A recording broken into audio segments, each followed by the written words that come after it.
என்னடா பிரச்சனை? ஏன்டா சோகமா இருக்க ஒரு மாதிரி? லவ் பண்ணுறேன்னு வீட்டில் சொன்னேன், அடிக்க வராங்க. லவ் பண்ணுறேன்னு வீட்டில் சொன்னால் அடிக்க தான் வருவாங்க. நம்ம தான் ஸ்ட்ராங்காக நின்று அதை நிறுத்தி காட்டணும். இதுக்கு போய் ஆம்பளை பிள்ளை அழுகப்படாதா? ஆம்பளை பிள்ளை ஏன்டா அழுகிறீங்க? ஒத்துக்க மாட்டேறேன். வர்றா பிள்ளை எந்த ஊர் சொல்லு. பிள்ளை இல்லைண்ணே, பிள்ளை இல்லை. என்னடா பிள்ளை இல்லையா? அது பிள்ளை இல்லைண்ணே, பையண்ணே, ஃப்ரெண்டு. பையனா? ஃப்ரெண்டு லவ் பண்ணுறானா? நான் என் ஃப்ரெண்டை லவ் பண்ணுறேன். கூட ஸ்கூலில் படித்தால மணி, அவனை தான். ஆம்பளை மணியை லவ் பண்ணுறியா? ஒத்துக்க மாட்டேறாங்க. அவன் ஒத்துக்கிட்டான், வீட்டில் ஒத்துக்க மாட்டேறாங்க. மணி அக்செப்டட் யுவர் லவ்.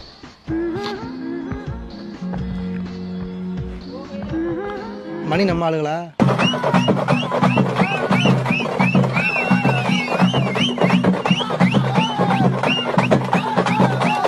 வீட்டில் கேட்பாங்க.